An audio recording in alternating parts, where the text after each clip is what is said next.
I'm Theo. And I'm Juliet. And this is Apologies Accepted. We offer an entertaining look at some of the big issues in history by examining public apologies of the famous and infamous. We're looking at politicians, serial killers, actors, and you. Send us a public apology you would like to make, and we'll read it on the air and give you a chance to redeem yourself, or just get some guilt off your shoulders. We're here for you. Once a week, maybe more if you're really, really sorry.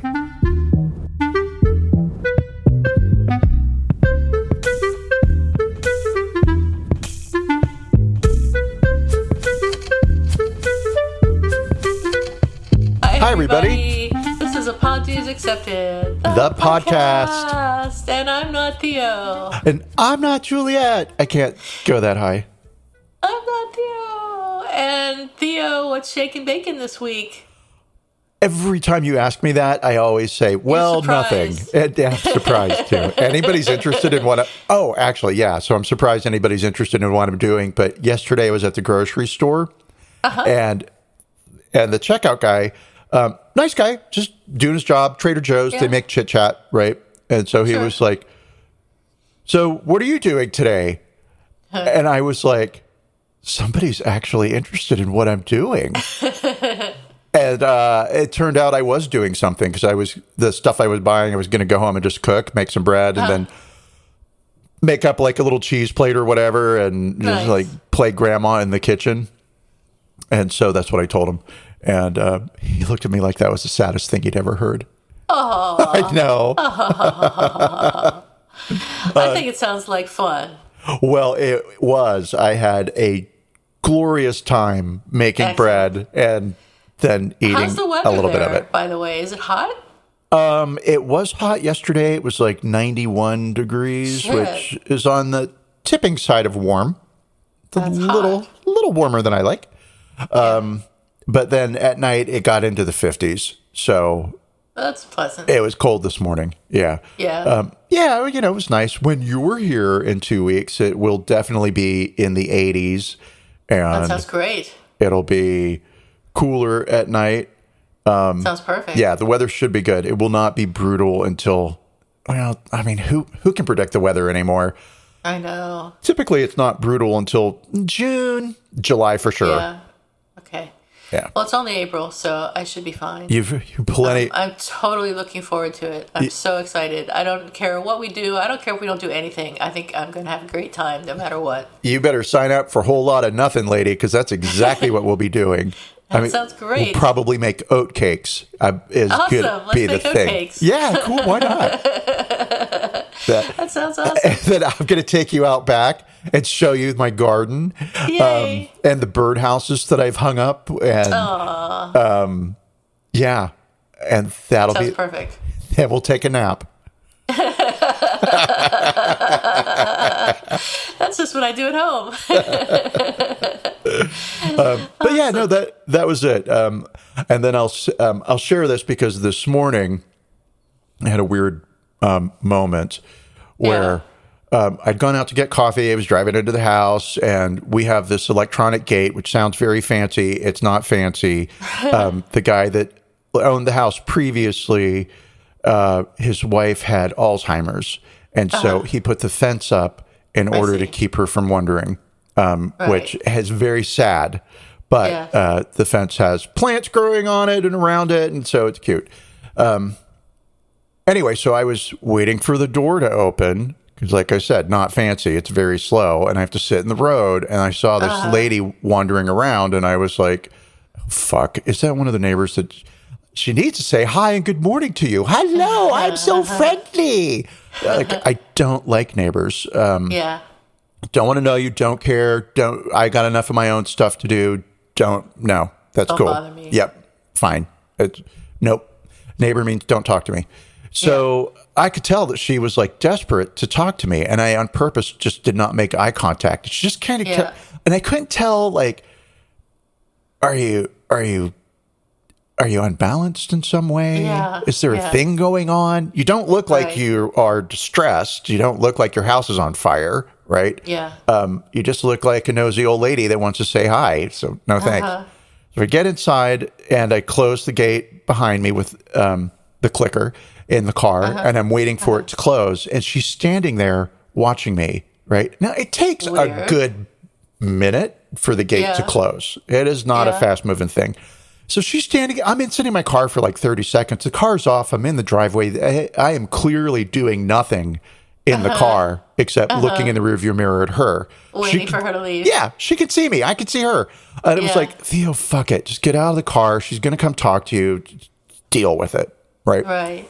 So I get out of the car, and she comes up to the gate, and she says in the snidest tone I have ever heard, I'm just trying to invite you to an ice cream social, and hands me a flyer, right? And then, of course, I went into Uber Charming to try and recover for being like so avoidant. So it's like, oh, thank you so much. That's so kind of you. Jesus. Right. And what a rude lady. Well, what a horrible woman to invite me to an ice cream social. Thank you. I don't want to go. I'm not going to go. But the goofy thing was, certainly not going to go now that she's been like snide about it. Well, and I get it, right? Because I know the vibe I was throwing off was like legitimate. Big city young person doesn't want to talk to me. So she's probably 5 years younger than you. Probably. Wouldn't that just be a kicker? I could see the paper in her hand as she was coming up to the gate, and I was out of the car. And I was like, oh, fuck. It's going to be one of these, like, will you sign this petition? No, I get enough spam. I'm not signing a petition. No. So I'm so hostile. And it was an ice cream social, which weirdly ties in to our topic today. That is weird. It is very weird. And I didn't notice it until we were just starting. And then I was like, oh, wow. The lazy writing again, God. But okay, I'll take it. What about you? What's shaking bacon? Well, as you know, I've been trying to stay alive and do things. Good plan. I'm trying to, Good plan. Yeah. So instead of staying at home all the time, I've been trying to get out, and it's turned into, well, I sort of planned it that way, like going out in the morning before the day starts and going somewhere and hiking a little bit and just walking or whatever I feel like doing at the time. I have been doing that since last week, and it's been going pretty well. I've got some interesting sights in, and yesterday Brent and I went to Point Reyes Station, which is this little town up in West Marin. There's a couple shops and a feed barn that has a gift shop in it and that kind of thing, and I went the feed barn with the gift shop in it was really the main thing I wanted to do, not so much the hiking, but I wanted to go to the feed barn with the gift shop. Of course, I want to go. So I went there and I got some cheese, and it sounds like your trip to Trader Joe's. I got some things to eat and a t-shirt, which is what I really wanted. And then we went to Point Reyes Beach, and we walked up the beach a little ways, and Brent has a foot issue, so he can't walk very far. So we just walked a little bit and then came back, and some people were really nice to us, and it was just a very pleasant day. And then I got a migraine, and it started out with the migraine aura that I get, the visual aura, and so I took a pill, but the pill didn't do very much, and I ended up getting this really bad headache and nausea and all the stuff you get with the migraine, light sensitivity and all that stuff, and I couldn't drive anymore, so Brent had to drive, and then so the rest of the way home it was like being in hell because I had this horrible headache and I couldn't escape the car. I couldn't really lie down. I couldn't be comfortable. There was noise and light and all those terrible things. So that was bad. And I was wondering this morning why I was so out of it when we were starting up the podcast. And then I remembered that I had this migraine yesterday. And not only did I have the migraine, but I took pills for the migraine. So the two combined have made me very out of it. So it won't be as bad as it was during the migraine when I couldn't think of words. So I was hardly able to communicate during the migraine, but it'll be a little bit like that today. So please forgive me if I forget the words for things like trees and I can't wait. I cannot wait to mock you mercilessly. So tell me, how does your bacon fit into our story today? So today our news story is our apology story. Is a San Francisco BART commissioner used an expression that has racist overtones and racist origins.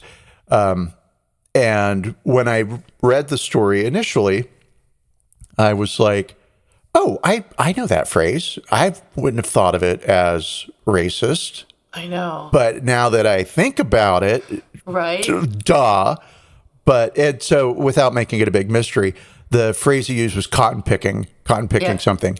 And I don't use it regularly. It's probably Right. been years since I've Yeah. used it, but I have used it in moments of frustration, and to me it just meant like, It's kind of like a down-home phrase that you say, and it kind of is. something that's super fussy and tedious and going slowly and like not worth a thing, and it's not a. I never connected it with people. Right. I never connected it with the racism either. And when I read this at first, I was like, what's wrong with cotton picking? And I was like, oh. Right. Oh. And then I had a moment where I was like, okay, come on. I think maybe we're going too far now. Right. And then it was like, oh, shit, you better just put a big red X on this day because you have turned into that person. Right. The things from my childhood can't be racist. The things that I love can't be racist. You're Things that taking I'm my familiar history away with, from me. absolutely Blah, not. blah, blah. Thomas Jefferson was the greatest president of American history. How Right. dare you say he fathered children upon his enslaved, Slaves. what word do I use? Servant? Mistress? She wasn't a mistress, but yeah. So all of that.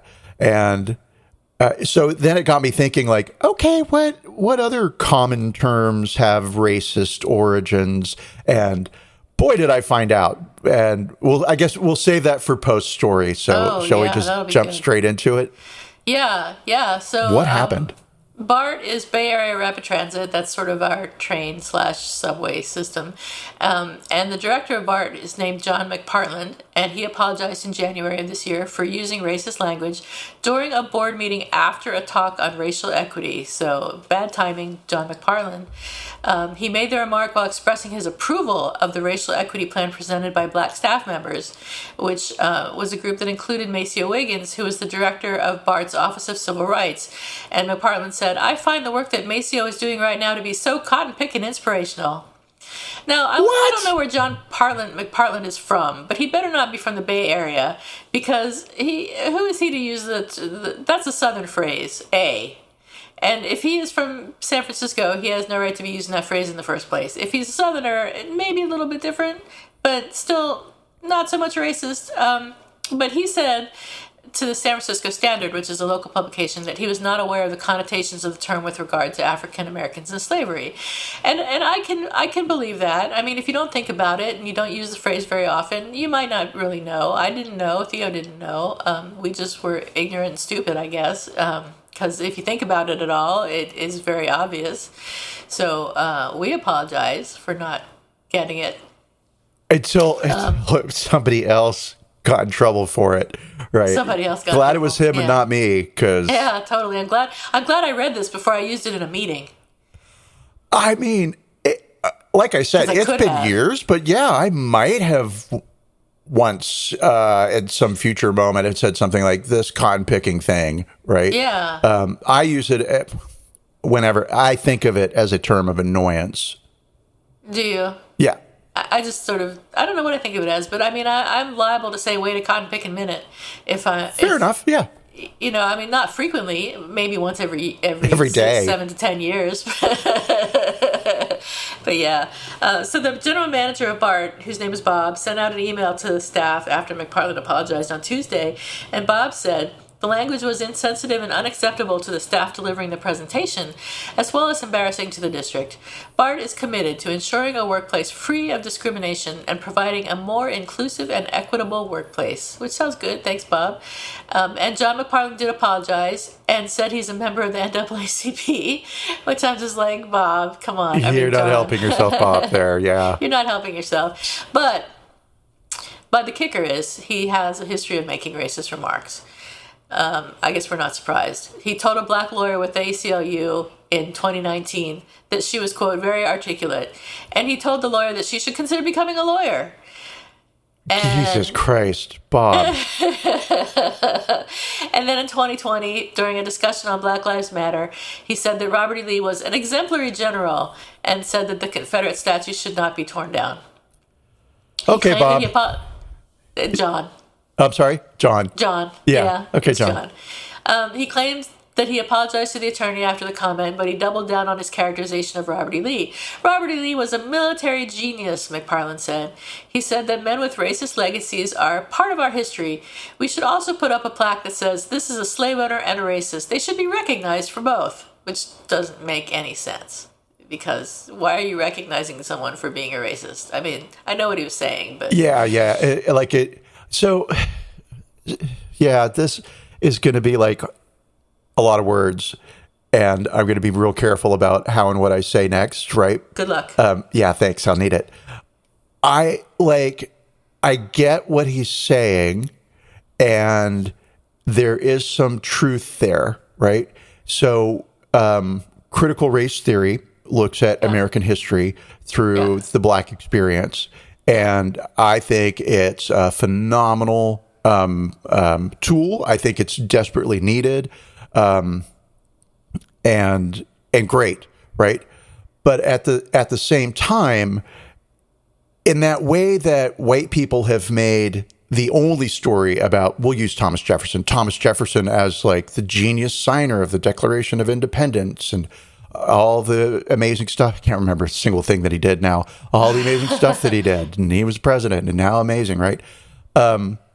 Sure, but then also there's the fact that he was a slave owner, and both things can be true at once, right? Yeah. And so Robert E. Lee may have been on the wrong side of history, but he may actually have been, I don't know enough about him, but I'll say probably what would be considered a smart general. He won some battles, like lots of battles. It's interesting that you bring that up because I was reading some articles that said that Robert E. Lee's importance was sort of created after the fact, that he was not that great a general, that his reputation has changed, and that scholars are now questioning whether he was a good general at all. That there was it was, what's it called when you reinvent history or rewrite history? Not repurpose. I know what you're saying. Yeah, whatever it is. That's whitewash. What they did. We could use that. Whitewash is one thing. What they rewrote history to make Robert E. Lee sound like a better general than he actually was. Sanitize. Oh, okay. Yeah. And I get that, and I can see where that would be kind of a racist move because you're pinning all the glory of the Old South on the fallen general, and so sure, yeah, maybe he wasn't that seems. We'll say that it seems just as likely to me that he was or wasn't a good general as it does that he later became a symbol, an emblem for the Confederacy itself. Right. So, okay. I'm with you. But so I'll say, like, the point that I'm making is if we're going to take history as a whole, WHOLE, then we have to take history as a whole, and that's uncomfortable and will I say glorious too? Right? Glorious? Can both things be true at the same time? No, and yes, and no. Whole? Not my job to figure anything out, just to show up. I hear you. And here I am. Okay, so having derailed the story to make that point, right? So then what happened?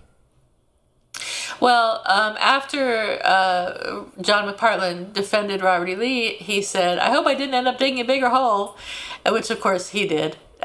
So later in January, McPartland was censured by the board of directors in a 6-2 vote. So he's still director of the BART, and he's still, I think he was just censored and nothing really happened, like he didn't get fined or anything like that, so it doesn't really even matter that he was censored, except maybe he was slightly embarrassed. But he did apologize, and we can read the apology in a moment, unless you have anything else. I don't think you do, but you might.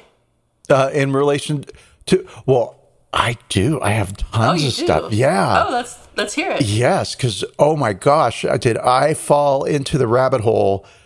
I might still be in the rabbit hole. So, given my initial surprise that, oh gosh, I never recognized that cotton picking is a term with racist origins. And wow, I had a moment where I was like, don't take that phrase away from me. I need it, right? Wow. I was really surprised to discover that guy lives inside of me, that there's a small piece of me that was like, okay, now we've gone too far. Now it's too far. Don't come after cotton picking, everyone. And so I figured, okay, well, racism, the history of like racial expressions that became everyday expressions, racist toys, things like that. And I did my favorite thing, went and looked for a podcast. And I found one. Yay. It's called Fuck Your Racist History. And oh, wow. It is. Who is it by? You are so psychic. I was just going to say it's by Christian Picciolini. Picciolini. Sorry, Christian. So Christian, Mr. Picciolini, was a skinhead. And in the 80s and early 90s, he was like... a bad kind of skinhead. A bad kind of skinhead? Yeah. Aren't they all bad? No, I mean, there's some people in punk who were sort of... I mean, I don't think they call themselves skinheads, but they looked like skinheads. Okay, and they had tattoos and all that sort of thing, and they were like straight edge or something like that, and they were totally fine. An absolute difference between punk, right, and skinhead, which is more of the angry, violent, definitely racist, anti-Semitic, all the things, right? They're basically Klan members who have not only exposed themselves by removing the sheet, but shave their head. Like, this is how proud I am of my beliefs, right? So he was skinhead, and he had a band that was like, and I forget what he called it, but he called it something like a hate band. Huh. So punk music, right? But with racist lyrics and anti-Semitic lyrics, just all the hate, right? And they would go and perform. They were the first, and they might be the only American hate band to have performed in Europe.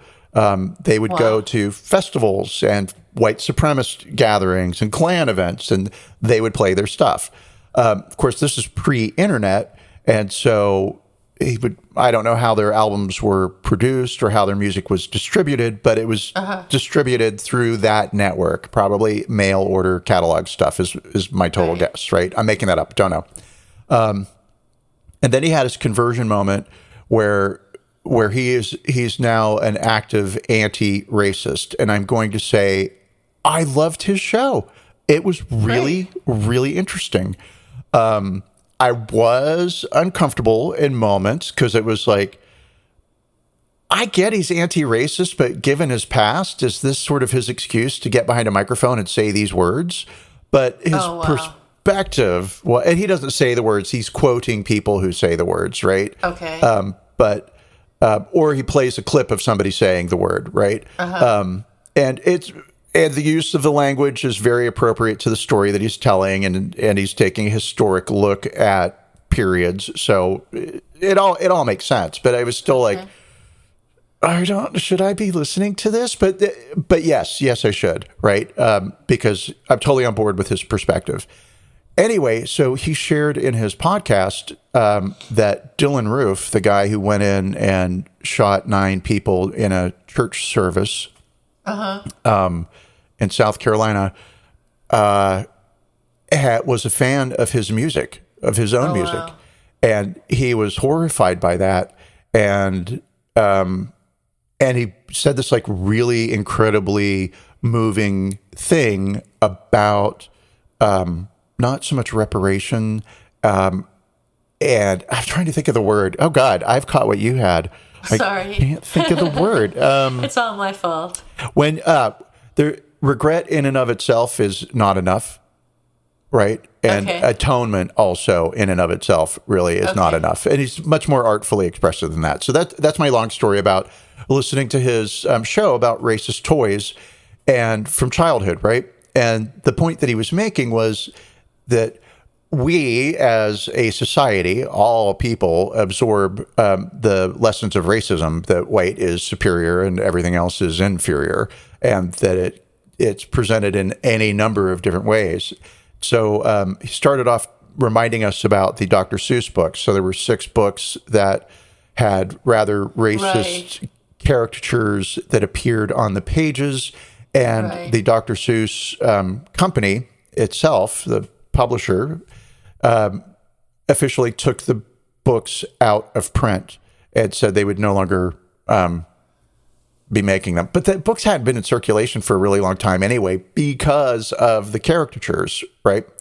So, but that's one avenue through which children absorb racism. Oh, look at the funny pictures. And then, of course, you move from books into cartoons and Bugs Bunny, Disney with Dumbo and those crows, and many more Disney things too. I mean, Song in the South. Yeah. And then even into nursery rhymes. So eeny, meeny, miny, mo, catch a tiger by the toe. Right. That word wasn't tiger back in the day. That was a whole different word. And the word was, and of course, nobody can see it behind me other than Juliet. But then we move into physical toys. And so you have the dolls, right? And if they're the mammy dolls, and then there were these dolls called gollywogs. And there's a whole thing in the press now about some woman who owns a pub or a hotel, and she's a gollywog collector, and she received criticism because people were like, hey, these dolls are racist. And they're a part of my childhood. How dare you? They're not racist at all. And, Parts of our childhood can and are racist. They're pretty racist, lady. I got to tell you. And for anybody that's not familiar with the gollywog, who is familiar with Black Pete in the Netherlands, the Santa Claus guy, they look like Black Pete, basically. So they're like hyper stereotypical representations of people of color. So then we go from that to the products that have been a part of our childhood, right? Aunt Jemima pancakes, featuring a mammy caricature on the front. Later, that caricature got changed over, and Aunt Jemima pancakes rebranded, and now they are Pearl Milling. And I love this thing and it's come up before in our show, so careful listeners will recall that the name Aunt Jemima comes from a minstrel character, Aunt Jemima, but that comes from Ain't Your Mama, right? But pancakes aside, we had Uncle Ben's rice. We had that pudding that guy used to sell all the time on TV. The very nice guy with the sweaters who was drugging women and raping them. Pudding. That guy, yeah. That guy. But, very affable, very friendly, very uncle type of black man talking about how wonderful pudding is, right? So great. Then racism. So we absorb all these messages, right? Whether consciously or we absorb them consciously and subconsciously. And of course, then it enters our language. So here's a lot of stuff about some words that we use. The phrase grandfathered, which I do use all the time. That comes from voting, and it comes from Jim Crow laws, where after black people were freed, white people realized, they can vote now. So white people made voting really hard. You had to pass the literacy test. You had to pay a poll tax. There were all kinds of things you had to do in order to be able to vote. But those laws also unfairly targeted white people. So poor white people who could not read, could not pass the literacy test. So what do? Well, what you do is you create a law that says, hey, if your grandfather could vote and you can't read, you get to vote. You're grandfathered in. Yep. Interesting. Now, expressions like master bedroom, that does make sense, right? The phrase master bedroom first appeared in the 1926 Sears catalog. And according to the real estate, who cares about that? It was, and nobody cares about that. I'm going to tell you how much the house cost. It was $4,398. Damn. And it was a Dutch colonial home. And you bought it from the Sears catalog, and they shipped all the lumber and the nails and everything to your plot of land. You just had to put it up. And you just put it up yourself. Master bedrooms were widely implemented in American homes after World War II and tended to give working parents a private space within their own homes. Then, of course, we've got the term master slave, which is used a lot in technology, in IT companies. I, on purpose, don't use it. At my job, we have these things that used to be called master contracts, and we now call them mother contracts because they give birth to other contracts that get changed. And I came up with that term, and you're welcome, everybody that I work with. Let's see here. Okay, and so now instead of master slave, we're using primary replica, which I'm going to say, okay, that makes sense to my brain. How about peanut gallery? I sort of always thought that had something to do with Charlie Brown. I thought it had to do with kids, like kids being little peanuts or something. Yeah, well, the phrase typically refers to the cheapest seats in a theater and is informally used to describe critics or hecklers, right?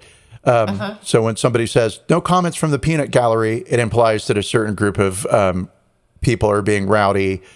So the term dates back to the vaudeville area of the late 1800s and references sections of the theater where black people typically sat.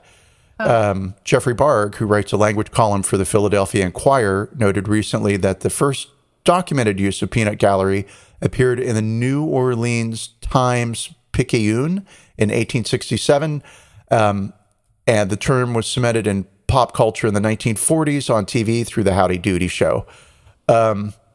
Cakewalk. Now, I do know that the term cakewalk comes from slave. It comes from racism. It comes from slavery, right? Did not know that. I knew that black people used to do a cakewalk, and that, a cakewalk is just anything that's easy. But then I also loosely sort of tied it into my head with the thing of a piece of cake, right? That's a piece of cake. Like those Southern lunches where women would make cakes and then people would bid on them. So not according to the internet. Wow. The internet is right, I'm sure. It's absolutely right. So I do know that there was a slave thing, right? But that's kind of all I knew. And so in my head, it was like, all right, cakewalk slavery, but piece of cake easy, and a cakewalk is an easy thing, so fine. I've used cakewalk, not maybe in the last, I don't know, X years, but I'm sure I've used it. Okay, so a cakewalk is basically an easy victory. The cakewalk originated as a dance performed by enslaved black people on plantations before the Civil War. It was intended to be a mockery of the way white people danced. How dare you? Though plantation owners often interpreted slaves' movements as unskillful attempts to be white. Owners held I don't like that word. We'll change that to the enslavers held contests in which enslaved people competed for a cake. Later, the dance and the idiom was popularized through minstrel shows characterized by a high leg prance with a backward tilt of the head, shoulders, and upper torso. This next one, pretty straightforward. Lynch mob. It gets used in the press a lot. I've used it. And we know what it means. I don't think it needs any definition, but maybe I'll start rethinking use of that word. I don't use it that often, but whatever. Here's a word I have never used in my life, but I have heard it a ton. Uppity. Oh, yeah. Yeah, I mean, that's only racist. Yeah.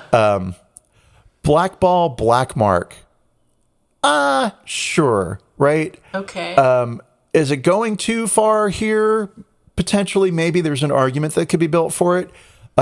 So blackball and you're blackballed, your black mark against your name.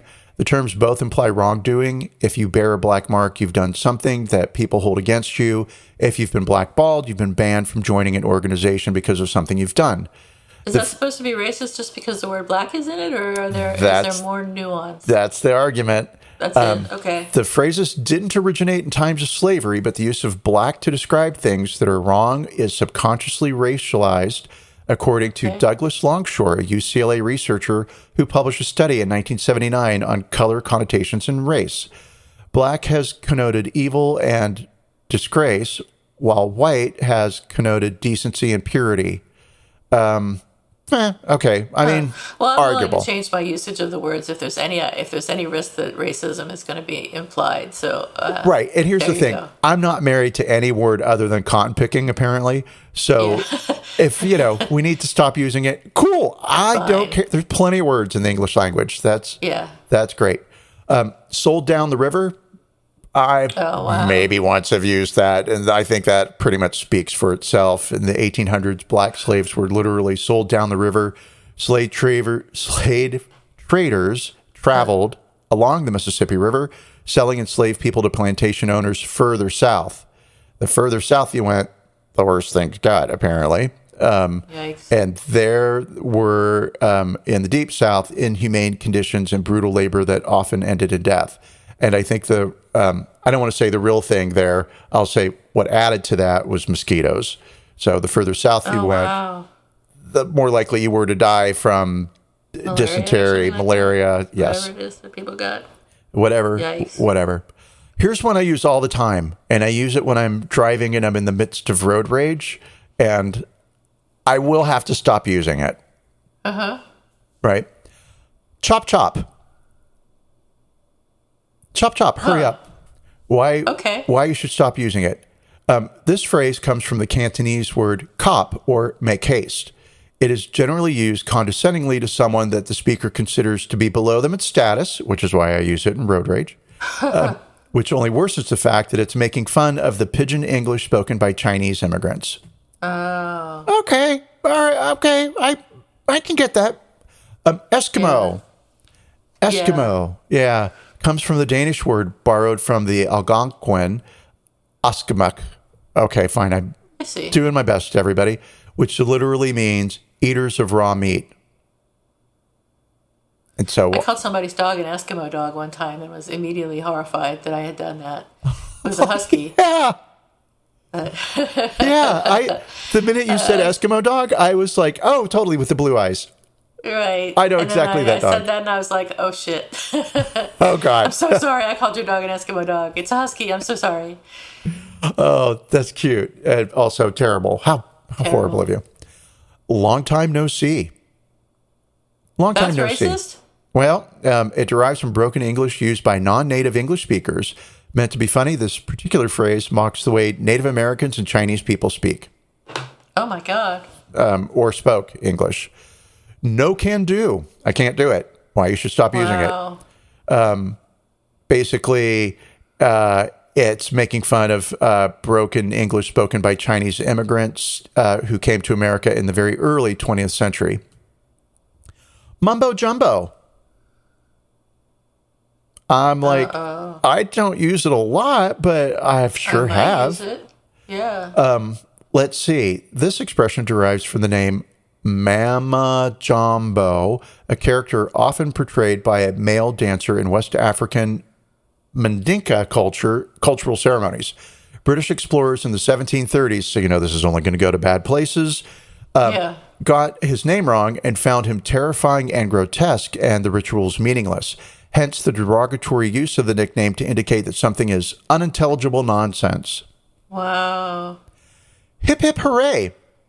Hip hip hooray! Really? Hip hip hooray, Juliet! That's racist? Hip hip hooray. It's an exclamation of praise, congratulations, or celebration. Hip hip hooray developed from the German, I'm out. The German hep hep, which was a harmless call shepherds would use when herding their sheep. But during the Holocaust, German citizens started using it as a rallying shout when they would hunt down and kill Jewish citizens.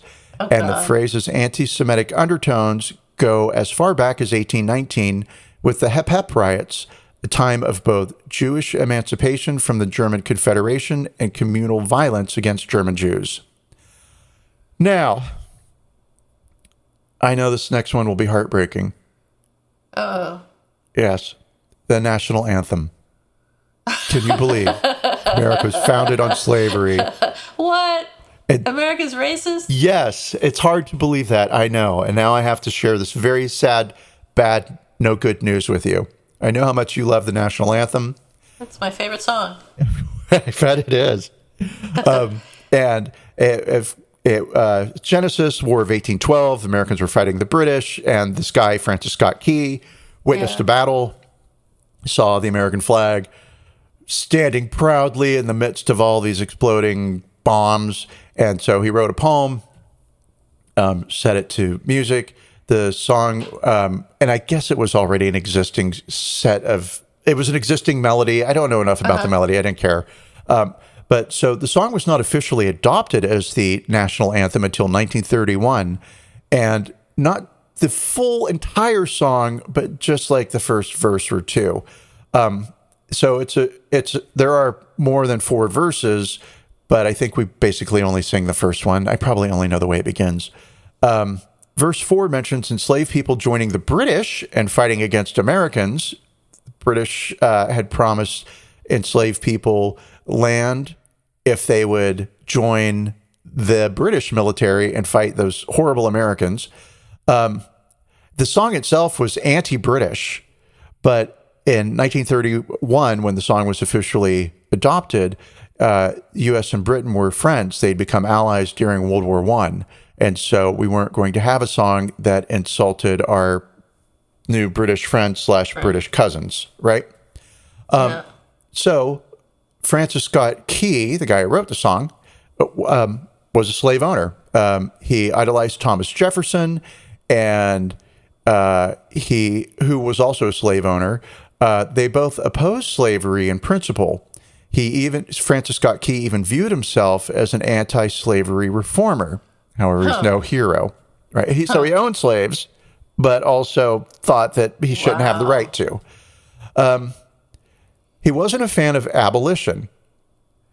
The arc of his career as a Washington area attorney reflects just how ingrained slavery was in early American life. Born in Maryland in 1779, Key was too young to remember the American Revolution, but he came of age in its aftermath, a time when the ideas of liberty and equality were practically sacrosanct in the minds of most Americans. He also came of age at a time when various northern states abolished slavery and passed their own emancipation laws. As a result, Key was never really comfortable with slavery, and as a young D.C.-based lawyer, he argued against the international slave trade and defended enslaved people in court, including those suing for freedom. Yet he wasn't an abolitionist. Instead, he believed and agreed with the views of the American Colonization Society. So the American Colonization Society, founded in 1816, was a group run mostly by Southerners, and it supported the migration of freed black people back to Africa, back to where you came from. Key was an original member, and he would later become one of the organization's staunchest defenders. Well, Francis Scott Key, had a sister named Anne, and Anne got super lucky in life, and she married a guy who became real famous. He became a Supreme Court justice, and his name was Roger B. Taney, and he wrote the Dred Scott decision. Oh my gosh. Yeah. Yep. And then super last, the ice cream song. The ice cream song. Jingle? Uh-huh. How does it go? I don't remember, but I don't either. I wonder. But I didn't even know it had words. Well, this probably won't work, and it might not make for fun. I was going to ask Siri to play it. Siri to play the ice cream song. I can hear it in my head. I can hear the ice cream truck jingle. Okay, well, here we go. So the ice cream song. Ice cream. I'm going to make a really bad joke. I'm not going to make it.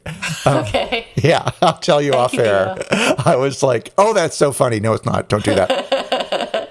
It's the one time in my life where my brain stepped in front of my mouth. Okay, the ice cream song, the racist origin. So there's a song called Turkey in the Straw. And melody. That's the one that's okay, Turkey in the Straw. How's it go? Yeah. I can't sing it, but I know the song. Turkey in the straw, and I don't care. Turkey in the straw, and I don't care. Turkey in the straw, and I don't care. Okay. That's probably a racist song, too. Jimmy Crack Corn. Oh, that's Jimmy Crack Corn. Oh, my God. See, Jimmy Crack Corn, Actually, I think that might be an indentured servant song. That might. I don't know. I don't know why I think I know that. Isn't it Jimmy Crackcorn? I don't care. Master's gone away. Oh, it might be. So anyway, it seems like it'd be racist to me. I'm sure. Whatever. I'm sure eventually. But now I have to Google that. I'm going to do that. That'll be my afternoon. It better come from indentured servitude. All right. Anyway, back to our ice cream song that neither of us really know how it goes. But the minute I hear it, I'd go out in the street running with a quarter in my hand to go buy some ice cream. Right? Yeah. It was amazing. So in 1916, Harry C. Brown changed the lyrics of Turkey in the Straw, and he changed, and he published that revision. It was sold by Columbia Records. In those days, it was called Columbia Graphophone. Wow. Yeah. Hi, Columbia. Looking at you. And so the song was N-word love a watermelon. And it went like this. No. N-word love a watermelon, ha ha ha ha. N-word love a watermelon, ha ha ha ha. La la la la la la la la la. Yep. And so that song got picked up by minstrel shows. And so it would be performed by white actors in blackface to largely white audiences, except for probably the peanut gallery. And what happened? Well, ice cream parlors played minstrel music in their shops, right? Because people would go in and they'd get an ice cream. As the suburbs started to expand, the concept of a ice cream parlor in a truck caught on. And so because minstrel music was played in ice cream parlors, it was a natural go-to to play that jingle from the ice cream truck. From the truck. Because that's what you would have heard in one of the stores, right? Sure, makes sense. Yeah, and so not that we have to stop eating ice cream, but they should start playing different songs then. Yeah. Oh, it's hard to believe how ingrained racism is and how part of every part of our society. And we're constantly surprised by it. Every day I'm like, surprised by it. What? Really? How is this a thing still? I didn't realize that. Yeah, didn't realize I'm a racist. Yeah. Yep. Amazing. And so don't want to be. No. But God, I love ice cream. And that song is so catchy. You don't see ice cream trucks very much anymore. There used to be one that would go around the town in Arizona where I stay sometimes. But I haven't heard it there lately, so I think they probably gave up on trying to make that a money-making venture. I'm going to guess that I was going to say Amazon. Amazon doesn't. Oh, I guess like Whole Foods, Amazon delivery. You can Amazon ice cream now. No, but you could probably DoorDash it or whatever. But why would you? It's already stupid expensive for what it is, and then DoorDash is just another $40. It totally is. I do it all the time, but brag. I do it all the time, but I hate myself for doing it. But I hate myself for it. So, so the apology and reading talk it. about the apology itself. So John McPartland actually did give an apology prior to even being censured by the board of directors. And he said, I am quite frankly mortified that I would cause that much grief to anybody that I hold in that much respect. I plead ignorance, and I ended up having a talk with the deputy journal manager, who gave me a quote out of a dictionary for the term that identified a degree of sensitivity for the African American community. He's talking about there the what's the term that he used? Cotton-pickin. Yeah. I am sincerely sorry. I am acknowledging my ignorance and sincerely apologize. So let's look at that with our criteria in mind. Was there an expression of regret? I would say yes. Was there an explanation of what went wrong? Well, he said he was ignorant. But what is the saying? Ignorance is no excuse for breaking the law or something like that. That is the saying, yeah. Yeah, so I'm not sure that we can let him off the hook on that one. There was an acknowledgement of responsibility. He did say that, he did it. He took responsibility.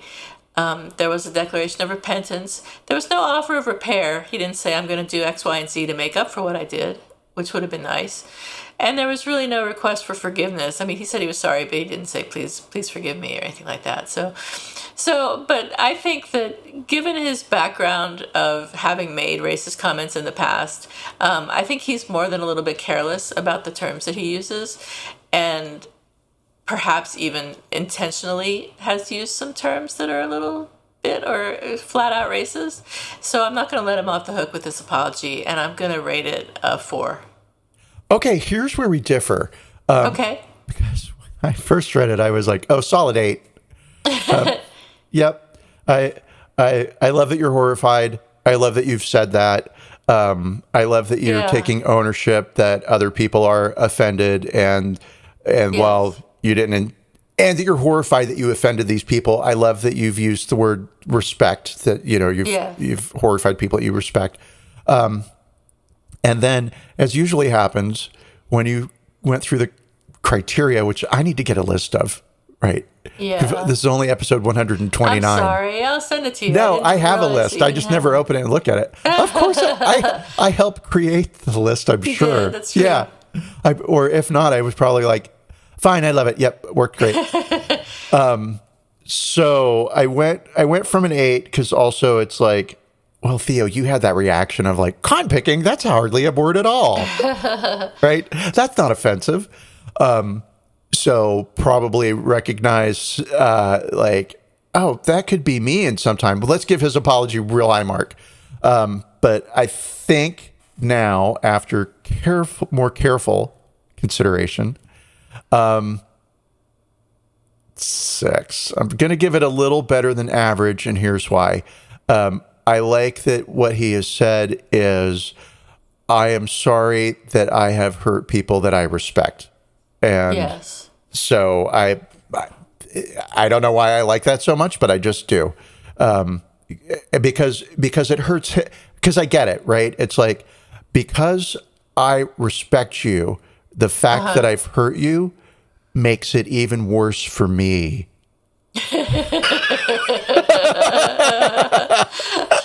Jesus. I'm so fucking self-centered. So I'm going to stick with my 6. Okay. That's fair. I'm going to fight you. I just think that he says that he respects them, but does he really? I mean, I think maybe he thinks that he does, but his actions kind of don't necessarily Or hold maybe that he up. wants to. He doesn't, Maybe but he wants to, but he doesn't quite get there yet. Let's make up lots of stuff about him. Maybe he wears his shoes on the wrong feet, his left one on his right foot. And when he was in college, that thing he did, that was just wrong. Shit, the stories I heard about that guy. Fuck that guy. Unbelievable. Yeah. Yeah. So all right. So that's it. We'll settle on an average of 5 for fair the apology today. And I'm not going to ask you if you have an apology as expected, because I don't have one. So. But guess what? I do. You have one? Oh, well, let's hear it. I have a who's sorry now, and it's me.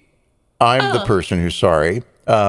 I was in a meeting with 2 people of color, and they were the client, and I am the person who is working with them, right? And we were talking about this complex, multi-layered thing, and I used the term blacklisted to talk about how something within that complex, multi-layered thing has this other complexity around it, right? Yeah. Without getting it too far, I just used the word blacklisted, completely appropriate word. And they both looked at each other and smiled. And I was like, oh, fuck. Oh, God, Theo, for real. You should have.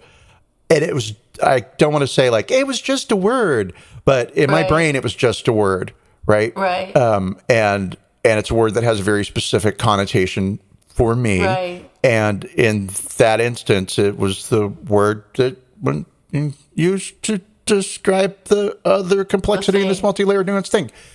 And so I apologize. I should have in that moment said to them, I am so sorry if I've used a word that created some discomfort, I should know better, and I promise I will rethink.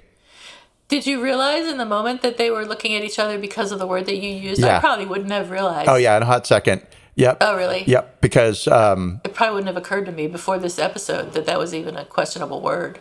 Well, it didn't occur to me that it was a questionable word until they glanced at each other and smiled. And they weren't like, oh, fuck this guy. It was just more like, see, yep, there you go. There it is. Yep.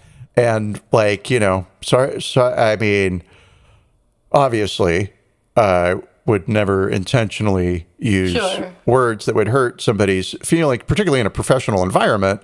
And so it was thoughtless of me. And on one hand, I'd like to say, see how non-racist I am? If I walk into a room where there are people of color, I'm just going to use whatever words I have in my repertoire, and I'll use them freely, and I won't even think about them. And is that true? Yeah, but I also don't intentionally use racist language, but apparently inadvertently I do. And it's because I was brought up within a racist society. And so, once again, I blame society. Not your fault. How could it be? I am innocent of all things. And that's right. And best. Yes. I love me. I would not love me if I was not great. Well, of course. I mean, we all love you because you're great. Absolutely. Well, what else is there to What else is there to say?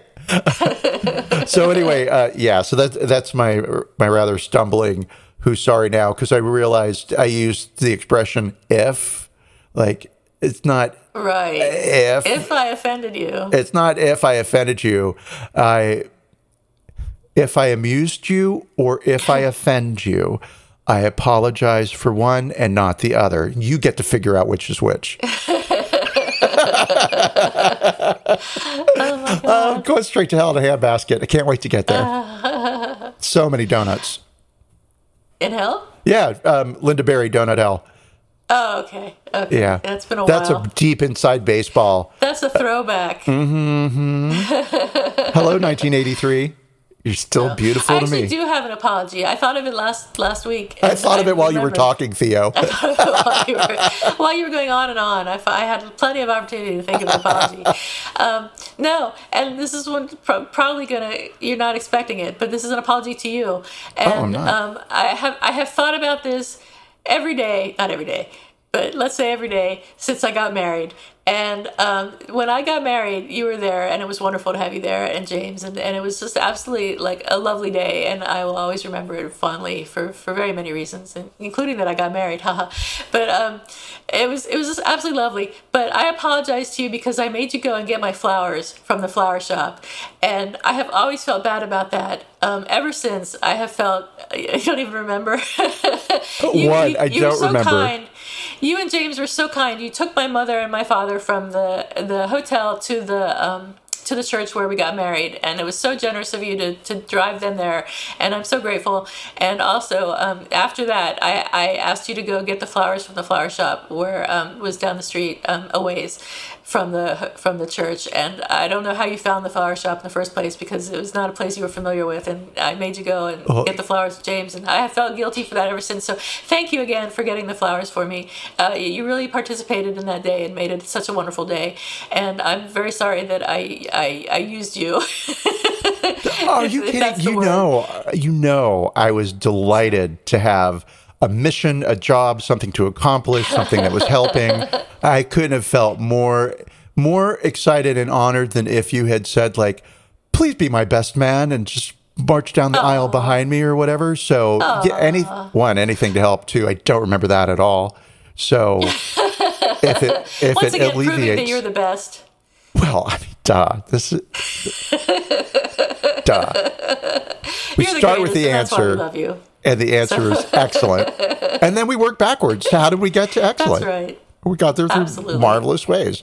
Absolutely. I mean, what I always remember about your wedding was that amazing fucking church. So fucking beautiful. Oh my God, that Swedenborg church. Yeah. Wow. And then the other thing I remember, like it was a cathedral, but it was a very basic sort of rustic church with a big fireplace, stone fireplace in the back. It was architecturally important, historically significant. How dare you? Just beautiful. I loved it. It was beautiful. I mean, honestly, it was a stunning church. And then thing two, I remember is we went to the post-wedding dinner, and it was a very nice restaurant. I believe it was French. Yeah. And we was flirtily. went to the bar area and had a drink, right? Very sophisticated. I felt incredibly glamorous wearing a suit and tie in a bar and having... It was fantastic. Of course, right? And then holding a drink. And then because I love my alcohol, when somebody came and took it out of my hand and took it away, I was like, I guess that's over. Okay. Well, that's sad. And then we had to go sit down. And then my drink magically appeared in front of me again. How funny. Right? And that had happened to everybody. And why? Yes. But why I remember it is not the shock of having alcohol ripped from my hands, right? God was very nice about it. It was like, I'll take that now. Thank you, sir. Oh, okay. We're going to dinner. Oh, okay, great. God, Jim, that's my drink. It's when we sat down and the drinks appeared back at the table. Then later James said, it is incredibly elegant to me that in America you can drink cocktails with your dinner. At dinner? Because in Europe, it would be the height of gauche. It does not happen. Really? Yeah, it's wine. Interesting. You have wine with dinner. You have wine with dinner. Cocktails after and before and at breakfast, right? But not not on the table with your meal. Now, whether that's a rule that James' mom invented, 'cause there's a lot of bullshit like that in my family where it's like, is that a thing or did James' mom make it up? Oh, she made that up. Okay, great. So, don't know. I've never asked another European, but now I will. I've got to look up that other thing, too, that I wasn't sure about. I think it's kind of a thing that you don't have cocktails with dinner, but you take them with you to your table if you are still finishing them up. But I think that he's right, and it is sort of a etiquette thing that you don't drink cocktails with dinner, because I always do it, and I'm always conscious that I'm doing something a little bit wrong. Well, see, and when we go out, like, you can have a cocktail. It's on the menu. Sure. They're not going to tell you can't spend money. Yeah. I guess that's it. That's it exactly. I was going to be like, a waiter has never looked at me and been like, "You want what? How dare you? How dare you really have a cocktail with your dinner?" Right. Yeah. Akin to putting ice in wine without apologizing for asking for it that way. Right. Yes. Do people do that? Oh, yes, they do. I have been with people, friends, nay, really? People I love have asked for white wine with ice cubes in it. But, and here's why I love them. They know that that's wrong, and they know it's horrifying, and so they always apologize. Yes, they do anyway. And they always start off with, I know this is terrible, but may I have some ice with my wine, please? I have been with people that put sugar cubes in their champagne and do not apologize. I've done that. It's called a Marilyn Monroe. Is it? Yep, because that's how she... Look at the useless Hollywood knowledge I have, right? Marilyn Monroe would put a sugar cube in her champagne and drink it. Well, now, she did grow up in an orphanage, so clearly she didn't know any better. I had no idea it had a name and it was a thing. I don't know if it's an official thing, but that's how it's been explained to me. So I like my sugar in my champagne as a cocktail, like a French 75 with simple syrup in it and gin and lemon and other things. But I would not think to put a sugar cube in it. Maybe I'll try it. I can't say that it makes it any better, but I don't like champagne. So that might be why I haven't done it in years and years and years. And I only ever did it because somebody told me about the Marilyn Monroe thing. And I was like, I'm going to try that. And then I think for like 2 weeks, that was my thing. But also, the champagne that I had came from shitty restaurants that serve champagne at brunch, like it was $2 a bottle champagne. Yeah. Anyway, now we're talking about the price of champagne. I was going to say, this has gone off to the rails onto a conversation between you and me that we've not really put on the podcast. Oh, we're recording? How about that? So I think that's all that I have for the podcast today. We can end it on that note if you like. Let's end it on Everybody that go note. have a Marilyn Monroe in honor of us. And in honor not of Theo, because he's the dance best. to that ice cream song. Okay, yeah, so do not ever go back to don't get ice cream from trucks anymore until they change the songs. So, all right, everybody, stay cool, cucumbers, and don't trip potato chips. And we'll see you next week. Bye. Bye, everyone.